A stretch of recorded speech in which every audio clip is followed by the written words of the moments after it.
जय हिंद दोस्तों, मैं अखिल शर्मा आपका स्वागत करता हूं आपके अपने प्यारे से परिवार आपकी रोज़गार में। आशा करता हूं आप सभी अच्छे हैं। प्यारे साथियों, आज हम एक नए चैप्टर की शुरुआत कर रहे हैं जिसका नाम है छंद। अगर हम छंद की बात करें तो छंद शब्द छंद धातु से मिलकर बना है जिसका अर्थ है खुश करना। अगर इसकी परिभाषा की बात करें तो खुश करने से ही स्पष्ट है, यानी कि प्रसन्नता। जो प्रसन्न करे वह छंद है। तो आइए प्यारे साथियों समझते हैं छंद को। चैप्टर का नाम है छंद।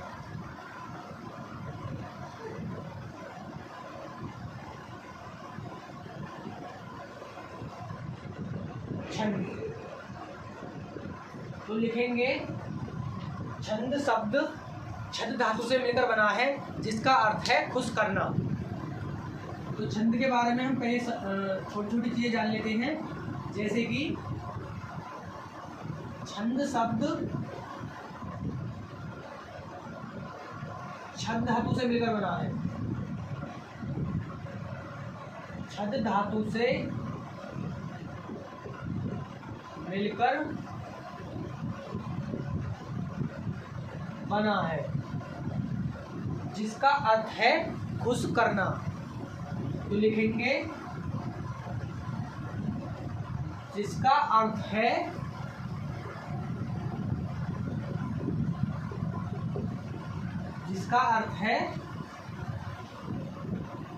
खुश करना।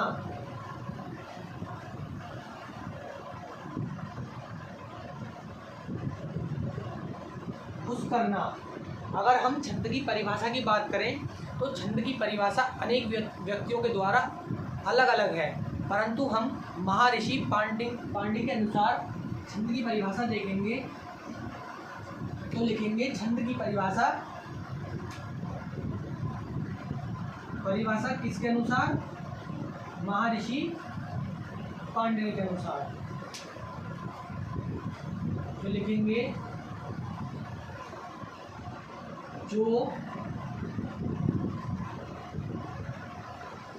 जो आह्लादित करे, जो आह्लादित या प्रसन्न करे,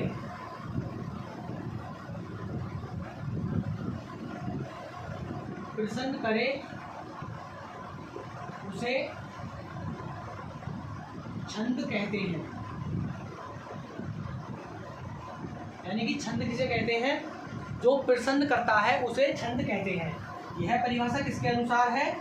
महर्षि पाणिनि के अनुसार। तो लिखेंगे महर्षि पाणिनि के अनुसार।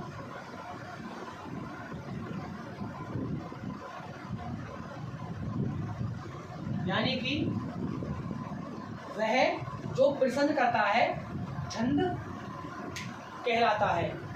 और छंद शब्द छंद धातु से मिलकर बना है जिसका अर्थ है खुश करना। यानी कि खुश करने से ही स्पष्ट है प्रसन्न करना। तो जो प्रसन्न करता है वह छंद है। अब देखें कि छंद का अर्थ क्या है। छंद का अर्थ है बंधन। तो लिखेंगे इसमें आगे छंद का अर्थ है बंधन। और छंद का सर्वप्रथम उल्लेख किसमें है? ऋग्वेद में। और छंद के खोजकर्ता है। छंद की यानी कि खोज किसने की थी? छंद की खोज की थी पिंगल ऋषि ने। तो छंद का दूसरा नाम भी, छंद को हम दूसरे नाम से जानते हैं पिंगल। यानी कि छंद का दूसरा नाम पिंगल भी है क्योंकि इसके खोजकर्ता है पिंगल ऋषि। तो लिखेंगे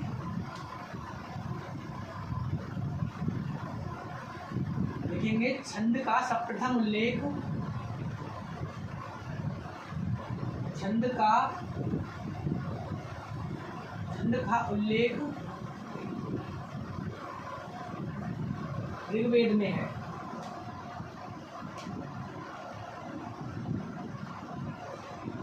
यानी कि छंद का जो सर्वप्रथम उल्लेख हुआ है वह ऋग्वेद में है।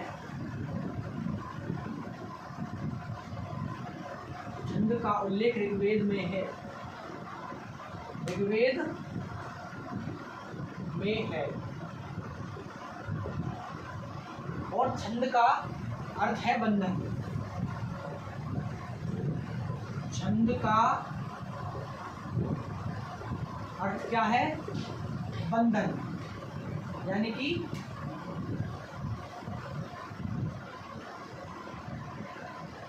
या बंधन लिखे, बंधन नहीं।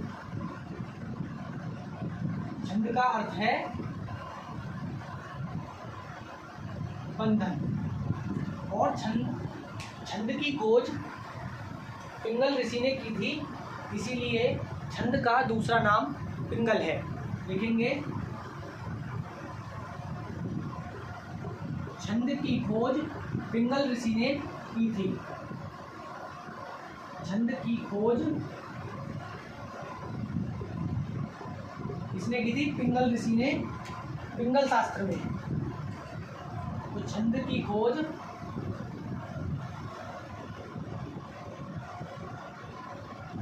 पिंगल ऋषि ने पिंगल शास्त्र में की थी।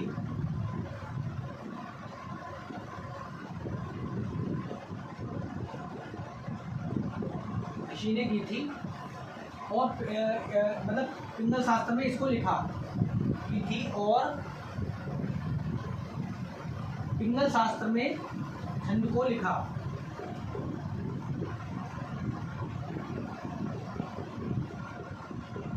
पिंगल शास्त्र में इसे लिखा।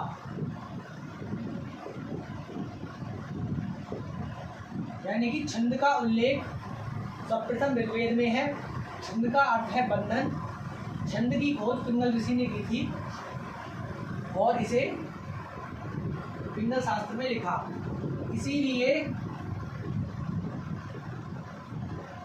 छंद का दूसरा नाम, छंद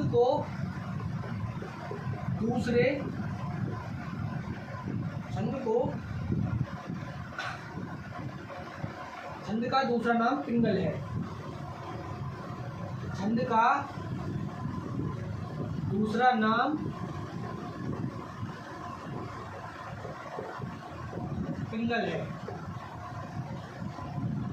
इसका यानी कि छंद को दूसरे नाम पिंगल से जानते हैं, इसलिए क्योंकि पिंगल ऋषि ने छंद की खोज की थी और छंद की खोज करने के बाद उन्होंने पिंगल शास्त्र में छंद को लिखा।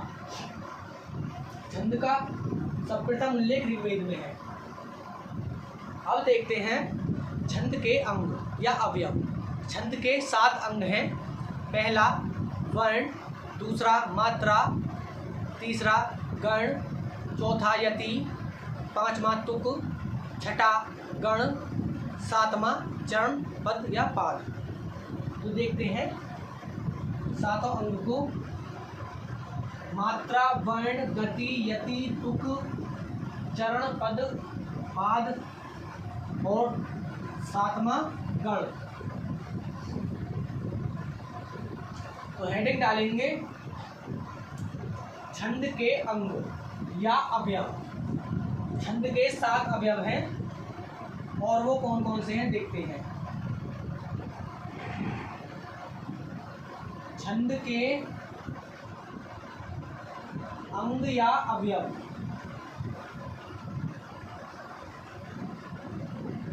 इनकी संख्या है 7 और वो 7 कौन से हैं लिखेंगे। मात्रा, पहला मात्रा, दूसरा वर्ण, गति, यति, तुक,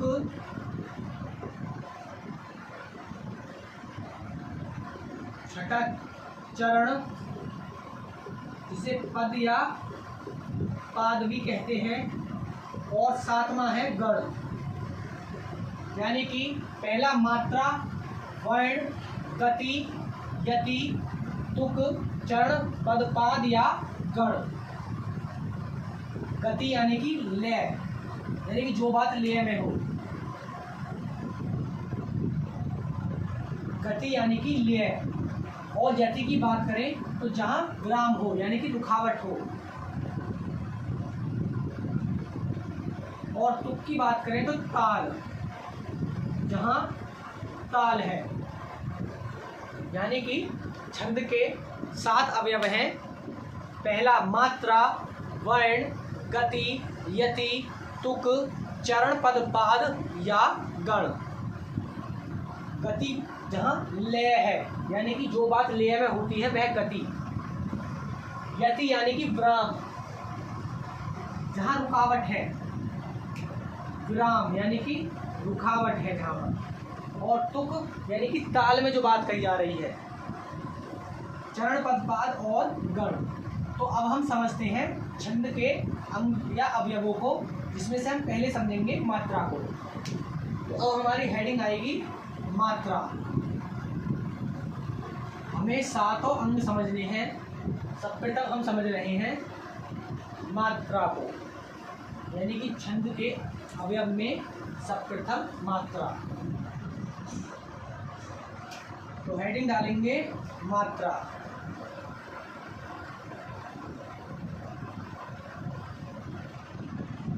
मात्रा क्या है? वर्ण के उच्चारण में लगने वाला समय मात्रा है। तो लिखेंगे वर्ण के उच्चारण में लगने वाला समय।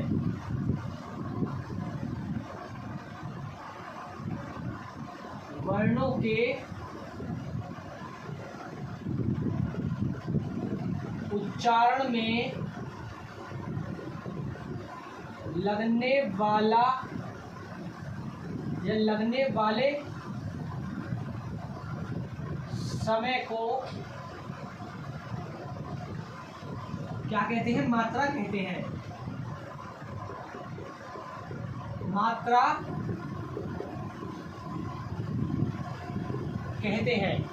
मात्राएं 2 प्रकार की होती हैं। पहली एक मात्रिक और दूसरी द्विमात्रिक, यानी कि लघु मात्रिक और दीर्घ मात्रिक। तो लिखेंगे मात्रा 2 प्रकार की होती है। पहली एक मात्रिक और दूसरी द्विमात्रिक। अब हम देखेंगे एक मात्रिक में कौन से वर्ण आते हैं और द्विमात्रिक में कौन से वर्ण आते हैं। एक मात्रिक में 4 वर्ण और द्विमात्रिक में 7 वर्ण आते हैं। वो समझते हैं कौन कौन से। तो पहले लिखेंगे एक मात्रिक।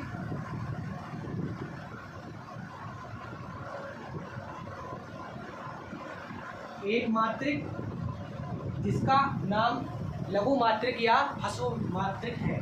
तो लिखेंगे ह्रस्व या लघु, जिसे हम अन्य नामों से भी जानते हैं, ह्रस्व या लघु।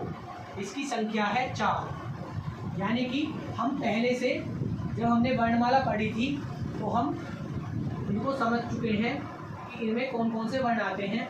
इसमें 4 वर्ण आएंगे। वो कौन कौन से हैं? वो है ए, ई, उ और री। यानी कि ए, छोटी ई, छोटा उ और री, यानी कि रे से ऋषि। अब बात करते हैं दूसरा प्रकार, यानी कि द्विमात्रिक। पहला हो गया एक मात्रिक और दूसरा है द्विमात्रिक। तो द्विमात्रिक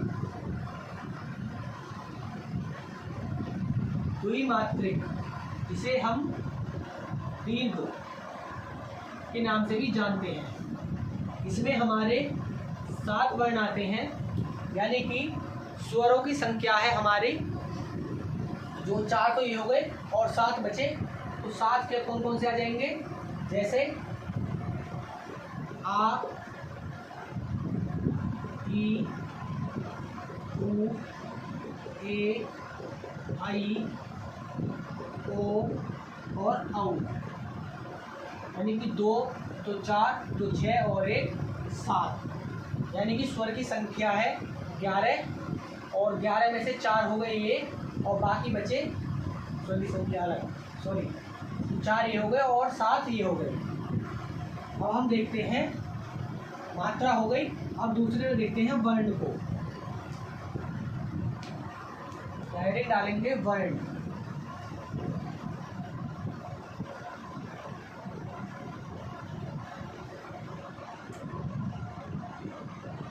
बात करते हैं वर्ण की।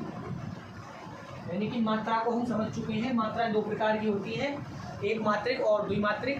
एक मात्रिक में 4 वर्ण और द्विमात्रिक में 7 वर्ण आते हैं। अब देखते हैं वर्ण। दूसरा वर्ण,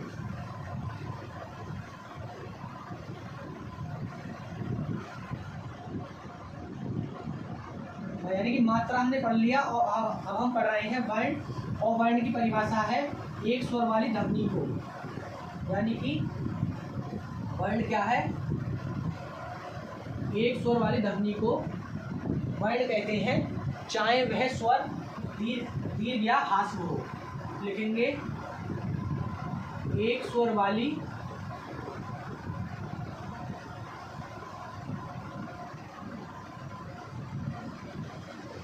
ध्वनि को, एक स्वर वाली ध्वनि को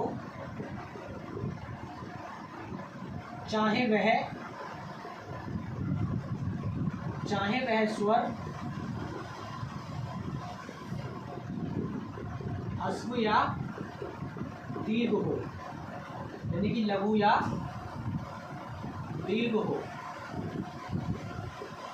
उसे क्या कहते हैं? वर्ण कहते हैं।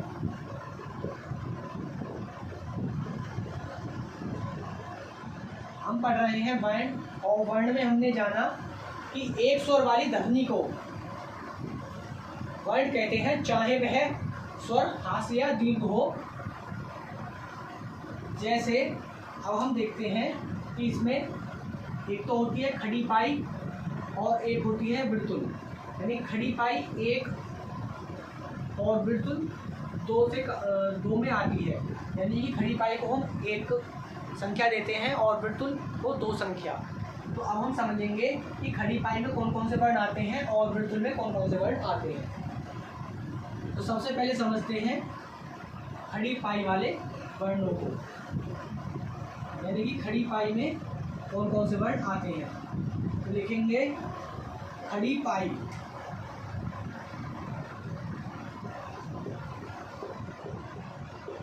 खड़ी पाई यानी कि ये, और इसमें कौन कौन से वर्ण आते हैं? जैसे ए, ई, उ, री, चंद्र बिंदु आदि। यानी कि इसमें खड़ी पाई में ए, छोटी ई, छोटा उ, री और चंद्र बिंदु आते हैं। और वर्तुल में देखेंगे हम, वर्तुल यानी कि ये, जैसे कि उसमें हमने 4 वर्ण पढ़े थे, अब इसमें हमने एक ऐड कर दिया चंद्र बिंदु, और इसमें हम उन 7 को और अनुस्वार और विसर्ग ऐड करेंगे। तो कौन कौन से बचते हैं? आ, दीर्घ ई, दीर्घ उ, ए,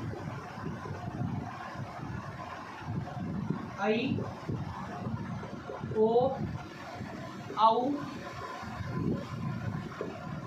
और अनुस्वार और विसर्ग आदि। यानी कि यहाँ पर खड़ी पाई ए, दीर्घ ए, लघु ई, लघु उ, री और चंद्र बिंदु, और यहाँ पर आ, दीर्घ ई, दीर्घ उ, ए, आई, ओ और औ। यहाँ लिखेंगे चंद्र बिंदु।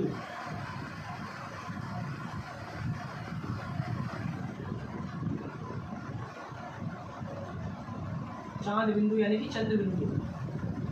और ये अनुस्वार और ये है विसर्ग। विसर्ग और अनुस्वार, अनुस्वार और विसर्ग हम इन्हें पहले से ही वर्णमाला में देख चुके हैं और समझ चुके हैं। यानी कि अनुस्वार क्या होता है, विसर्ग क्या होता है, चंद्र बिंदु क्या होती है, और खड़ी पाई और वृत्तुल को हमने वर्ण में देख लिया। हम इसे पहले भी देख चुके हैं। तो हमारी मात्रा और वर्ण कंप्लीट हुए। अब हम बात करते हैं गति पर, यानी कि मात्रा वर्ण गति यति। तो बात करेंगे गति, हेडिंग आ जाएगी अब गति। खड़ी पाई यानी कि इसकी संख्या 1 होती है और वृत्तों की संख्या होती है 2, यानी कि खड़ी पाई को हम संख्या 1 देते हैं और वृत्तों को देते हैं 2 संख्या, यानी कि 2 नंबर, और खड़ी पाई को 1 नंबर। मात्रा हो गई, वर्ण हो गया। अब तीसरे नंबर पर आता है गति।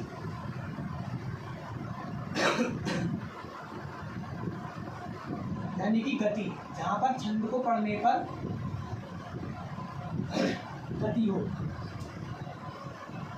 तो लिखेंगे, ऐसे लिखेंगे, जहां पर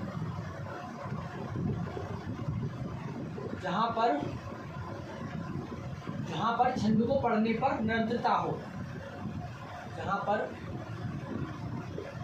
छंद को पढ़ते समय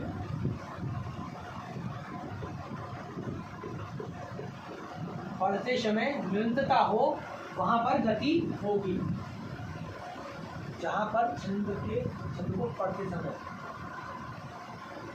या छंद के उच्चारण में निरंतरता हो।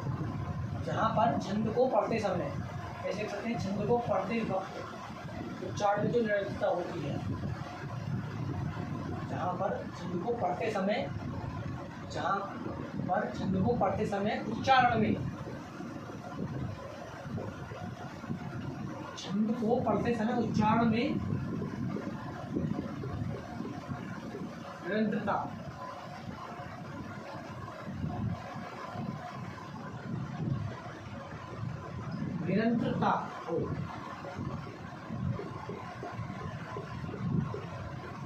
हो, वहाँ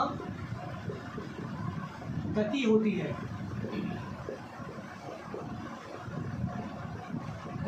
है।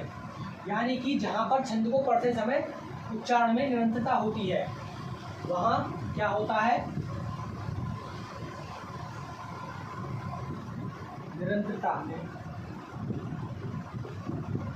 होती है, वहाँ पर गति होती है। तो मात्रा, वर्ण, गति और यति की बात कर लेते हैं। यति यानी कि यति क्या है? यति की बात करें, छंद को पढ़ते समय गति, छंद को पढ़ते समय निरंतरता हो। और यति की बात करें तो जहाँ ग्राम हो, यति माने ग्राम, यहाँ पर लिख सकते हैं यति यानी कि ग्राम, जहाँ पर पाठक द्वारा सांस ली जाती है।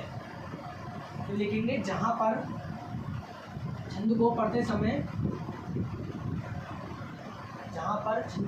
समय पाठक द्वारा, लिखेंगे, जहाँ पर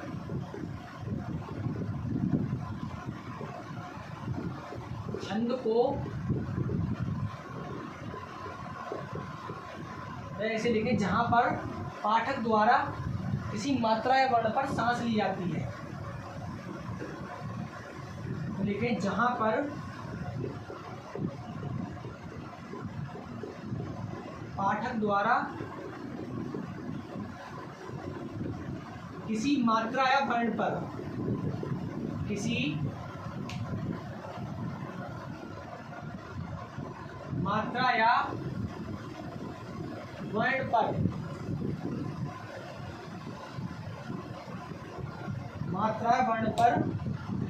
श्वास ली जाती है। मात्रा या वर्ण पर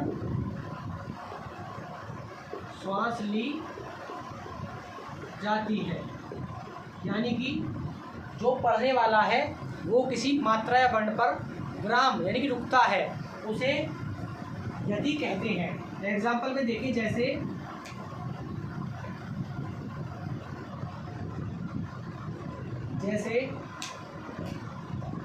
उसे रोको मत,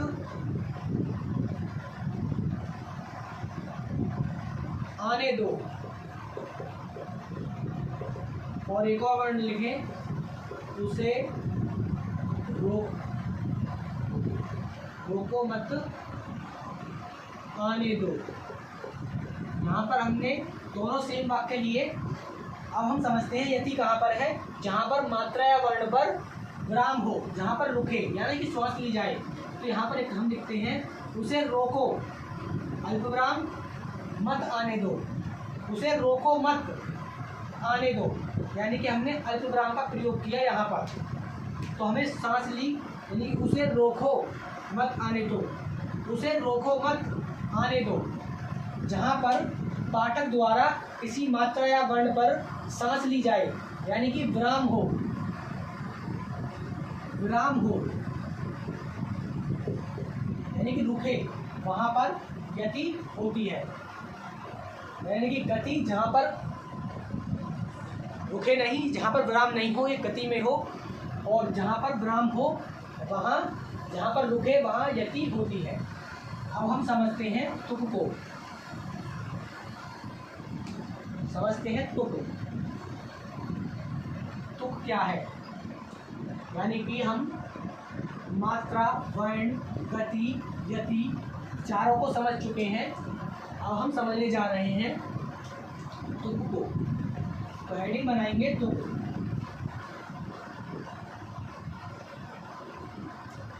तुक 5वां नंबर तुक। तुक क्या है? छंद के चरण के अंत में समान स्वरीय व्यंजन आए, वह तुक है। तो लिखेंगे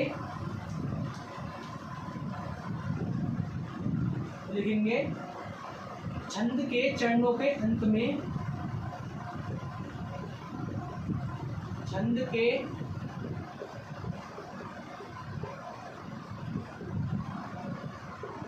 अंत में समान स्वर या व्यंजन आए, वहां क्या होता है?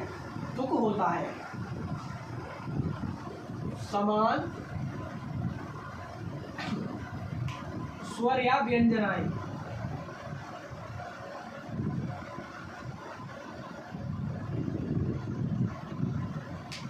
व्यंजन आते हैं तो वहां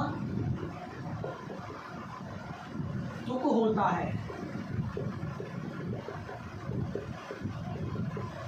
यानी कि छंद के चरणों के अंत में समान स्वर या व्यंजन आए, वहां क्या होता है? तुक होता है। जैसे एग्जांपल पे देखें, जैसे एग्जांपल, सीता नहाई मैंने करी पढ़ाई। जैसे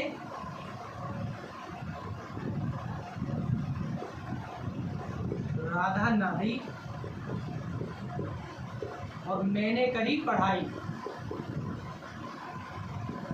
करी पढ़ाई यानी कि नहाई और पढ़ाई। सीता राधा नहाई मैंने करी पढ़ाई, तो यानी कि समान स्वरीय व्यंजन हो, समान स्वरीय व्यंजन हो। छंद के चरणों के अंत में समान स्वरीय व्यंजन हो, तो समान है नहाई और पढ़ाई, यानी कि पढ़ाई ई समान स्वरीय व्यंजन हो, वहां तुक होता है। जैसे राधा नाई मैंने करी पढ़ाई। इसमें एक और बात समझे, जहाँ तुक बने वहाँ तुकान, और जहाँ तुक नहीं बनता वहाँ एतुकान होता है। तो लिखेंगे नोट में, जहाँ तुक बने वहाँ तुकान, जहाँ तुक बने वहाँ क्या होता है? तुकान। तुकान, और जहाँ तुक ना बने वहाँ एतुकान। जहाँ तुक ना बने वहाँ क्या होगा? एतुकान।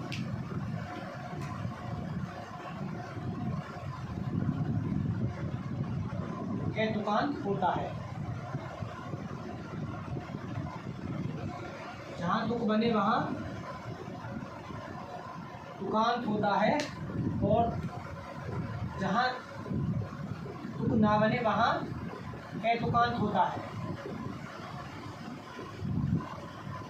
हम 5 समझ चुके, अब हम समझते हैं 6ठे नंबर पर चरण, पद या पाद।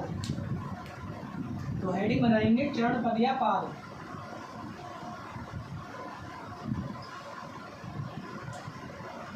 चरण पद या पाद नंबर 6। और छंद के कुल अवयव हैं 7। छठे अवयव को हम पढ़ रहे हैं चरण पद या पाद।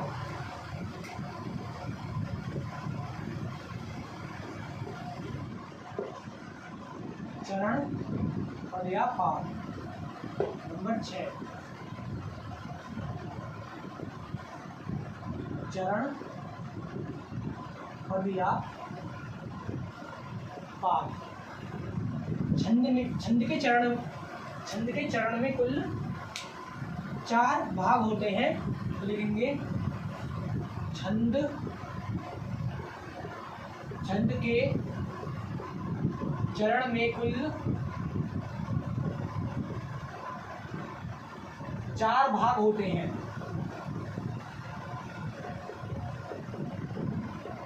जिसमें से दूसरा और चौथा सम और पहला और तीसरा विषम चरण कहलाता है। लिखेंगे दूसरा और चौथा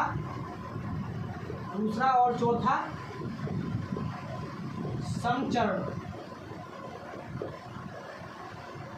और पहला और तीसरा विषम चरण।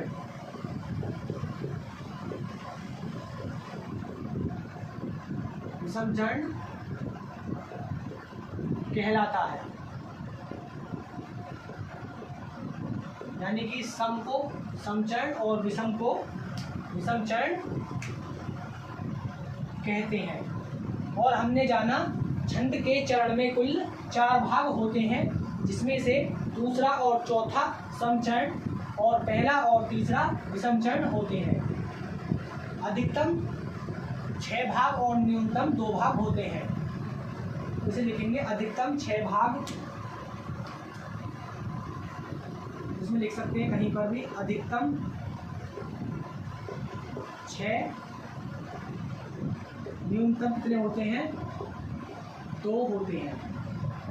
और दोहा और सोरठा में प्रत्येक की पंक्ति में 2 चरण होते हैं। इसे भी लिखें नोट कर दोहा और सोरठा की प्रत्येक की पंक्ति में 2 चरण होते हैं। दोहा और सोरठा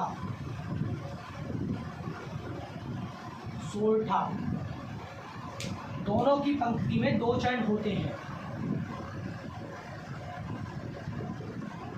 दोनों की पंक्ति में कितने चरण होते हैं 2 चरण होते हैं। जिसे हम दल कहते हैं। इसमें लिखेंगे जिसे हम क्या कहते हैं दल कहते हैं।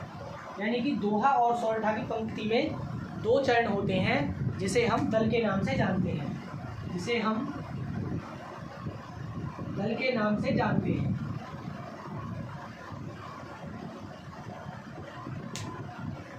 दल कहते हैं या दल के नाम से जानते हैं।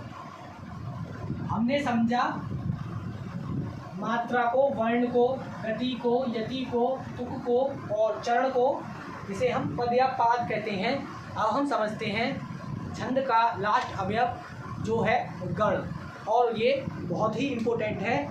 तो इसे हम समझेंगे, हेडिंग बनाएंगे गण। गण क्या है? गण का अर्थ है समूह, और गण की संख्या 8 होती है।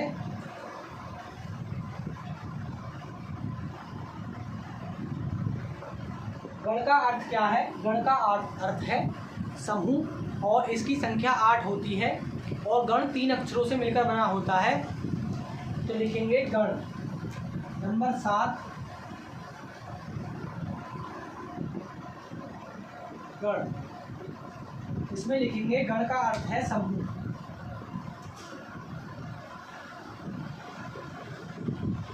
गण का अर्थ है समूह, और छंद का अर्थ था बंधन। और छंद छद धातु से मिलकर बना है, जिसका अर्थ था खुश रहना। उसी प्रकार इसकी परिभाषा बनती है, यानी कि जो प्रसन्न करे वह छंद है, महर्षि पाणिनि के अनुसार।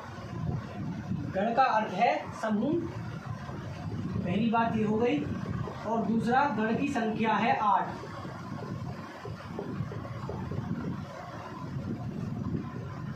गण की संख्या कितनी है? 8। और एक और बात, गण 3 शब्दों से, 3 अक्षरों से मिलकर बना है, यानी कि गण 3 अक्षर का समूह है। समूह है या 3 अक्षरों से मिलकर बना होता है गण। 3 अक्षर का समूह है, बना होता है, एक बात लिख सकते हैं। अब हम एक सूत्र, यानी कि एक सूत्र लेते हैं, यमाता राज वाहन सलगा। हम इसी से ही गण को समझेंगे, जैसे यमाता राज भान और सलगा, ये एक ही शब्द है। यमाता राज वाहन सलगा, यानी कि ये एक, मैं आ एक और ते आ, रे आ जे, हे आ ने, से एक, ले एक, गे आ एक, यानी कि 3 2 5 और 2 7 और 3 10, यानी कि इसमें 10 वर्ण हैं। तो पहला, दूसरा, यानी कि 1 2 3 4 5 6 7 8 9 और 1 10। यमाता राज वाहन सलगा। हमने पढ़ा गण का अर्थ है समूह और गण की संख्या है 8, यानी कि हमें स्पष्ट है कि हमें 8 गण पढ़ने हैं, जो कि इसी नाम पर आधारित होंगे। और गण 3 अक्षर से मिलकर बना है, तो जैसे कि हम पहला शब्द बना सकते हैं, पहला, दूसरा, तीसरा, यानी कि यमाता, पहला शब्द हो जाएगा यमाता। फिर हम एक शब्द को हटा दें, यानी कि ये को हटा दें, तो मैं आ, ते आ, रे आ, माता रा। और फिर ये को हटाया, फिर एक और शब्द को हटाएं, माँ को, तो ते आ, रे आ, जे, ताराज। ऐसे शब्द हम बनाएंगे। 8 शब्द हम देखेंगे और उसमें हम मात्राएं गिनेंगे, और जो उसकी मात्राएं आएंगी वो हमारा एक सूत्र होगा और उसका अन्य नाम होगा, जिसे हम देखेंगे। तो समझते हैं अब गण की संख्या 8 है और वो 8 किस प्रकार है। इस सूत्र के आधार पर ही हम गण को देखेंगे, यमाता राज वाहन सलगा के आधार पर ही।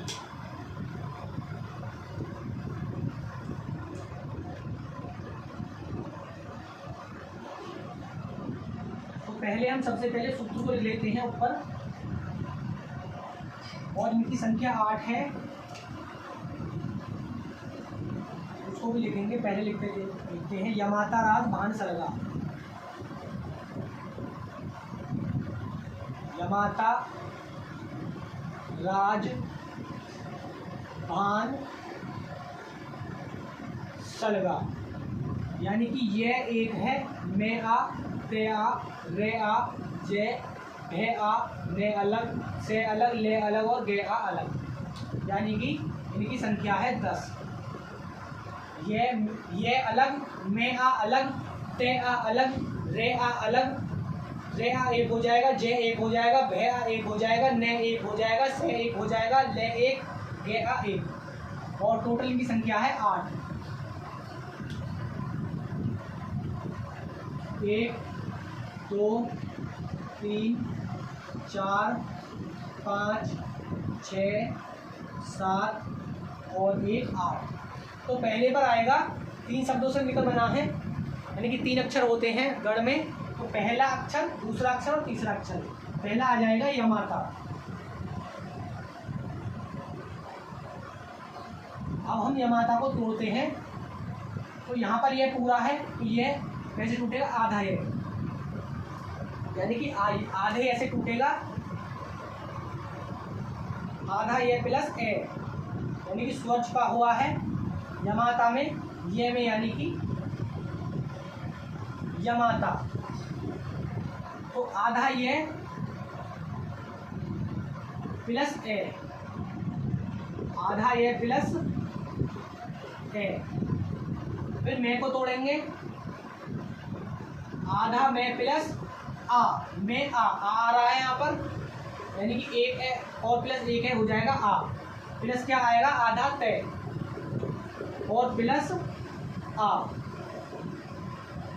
जब हम इसे काउंट करेंगे तो खड़ी पाई बिरतुल यानी कि 2 है और बिरतुल, तो इसका सूत्र क्या हो जाएगा, खड़ी पाई बिरतुल और बिरतुल, जिसे हम आगे जाके कहेंगे यगड़। यानी कि हम गढ़ पढ़ रहे हैं तो इसे हम क्या बोलेंगे, यगड़। इसे हम यगड़ बोलेंगे, इसे हम बोलेंगे यगड़, यगड़। और इसका सूत्र हो जाएगा खड़ी पाई बिरतुल और बिरतुल, इन्हें जोड़कर खड़ी पाई बिरतुल बिरतुल। अब उसी प्रकार यह को हम हटा देंगे तो यहाँ पर 3 शब्द लेंगे, जो हो जाएगा मैं आ एक शब्द, ते आ एक शब्द और रे आ एक शब्द, यानी कि मैं आ ते आ रे आ। अब इसे हम तोड़ेंगे क्योंकि यह हमने हटाया।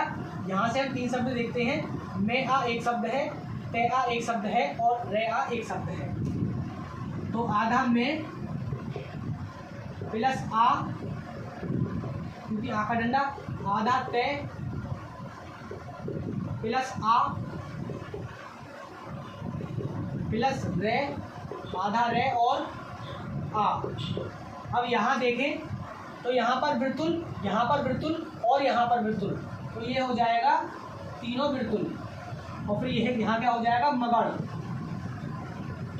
यहाँ पर यगड़ और यहाँ पर मगड़। उसी प्रकार और अक्षर देखें तो तीसरे नंबर पर आ जाएगा ते आ रे आ जे, यानी कि एक ते आ एक अक्षर, रे आ एक अक्षर और जे। अब ते आ को मिटा देंगे तो रे आ एक अक्षर, जे एक अक्षर और भे आ एक अक्षर। और रा को मिटा देंगे तो जे एक अक्षर, भे आ एक अक्षर और ने एक अक्षर। अब जे को हटा देंगे तो भे आ एक अक्षर, ने एक अक्षर और से एक अक्षर। अब भे आ को मिटा देंगे तो ने एक अक्षर, से एक अक्षर और ले एक अक्षर। अब ने को हटा देंगे तो से एक अक्षर, ले एक अक्षर और गे आ, तो सलगा। यानी कि यमाता, मातारा, दाराज, राजभाग, जभान, भानस, नस्ल और सलगा। अब इसको हम तोड़ेंगे और इसमें देखेंगे कि हम क्या क्या पाते हैं। जैसे ते को तोड़े, आधा ते प्लस आ प्लस आधा रे प्लस आ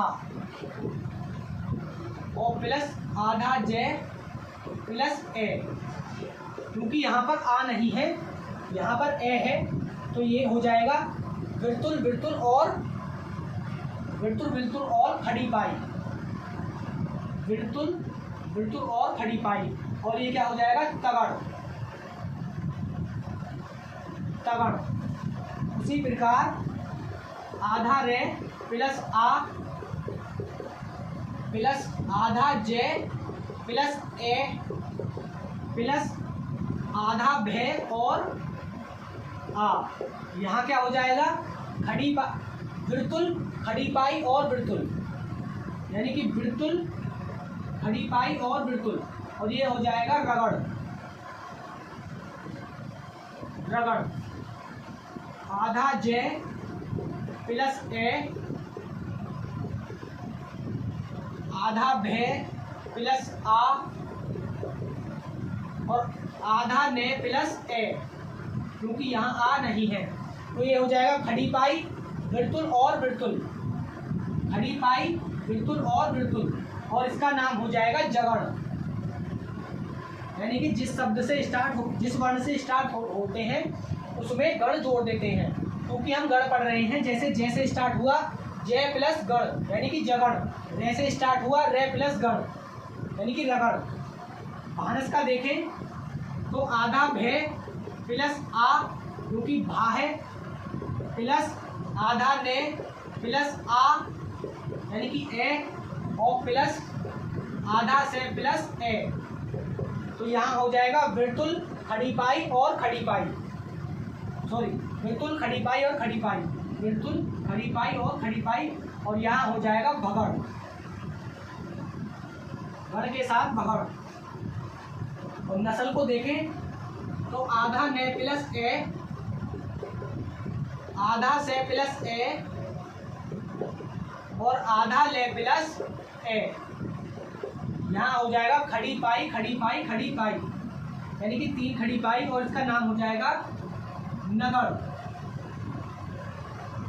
सलगा को देखें तो आधा से प्लस ए, आधा ले प्लस ए, और आधा गे प्लस आ यानी कि गा है। तो यहाँ हो जाएगा खड़ी पाई और बिरतुल, खड़ी पाई और बिरतुल, और इसका नाम हो जाएगा सगण। यानी कि पहले में खड़ी पाई बिरतुल और बिरतुल, दूसरे में खड़ी पाई खड़ी पाई, तीसरे में खड़ी पाई बिरतुल, सॉरी बिरतुल खड़ी पाई, बिरतुल खड़ी पाई बिरतुल, बिरतुल खड़ी पाई बिरतुल,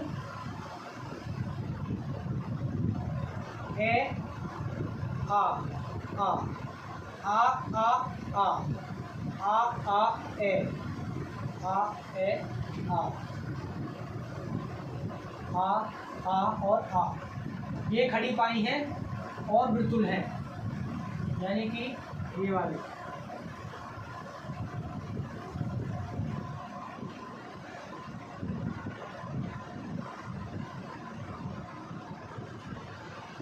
यहाँ ए आएगा खाली, क्योंकि ने है तो यहाँ पर आ जाएगी खड़ी पाई, क्योंकि यहाँ पर ने है, ने आ नहीं है, यहाँ पर ए हो जाएगा।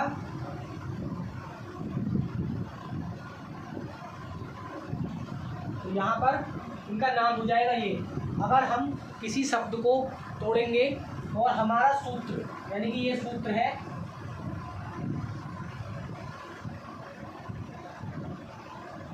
और ये भी सूत्र है, तो यानी कि इसके अकॉर्डिंग जब हम किसी शब्द को तोड़ेंगे इनमें और ये आते हैं यानी कि ये चिन्ह दिखाई देते हैं हमें, तो उसका नाम जैसे ये दिखाई दिया यानी कि खड़ी पाई बिरतुल और बिरतुल, तो उसका नाम होगा यवण। और जिस प्रकार हमें अन्य सूत्र दिखाई देते हैं तो उसका नाम इस प्रकार होगा। तो हमने छंद के अवयवों को जाना। अवयव 7 थे, यानी कि मात्रा गण, यानी कि मात्रा वर्ण गति यति तुक चरण पद पाद और गण। 7 अवयवों को हमने जाना। अब मिलते हैं अगली क्लास में, तब तक के लिए जय हिंद जय भारत।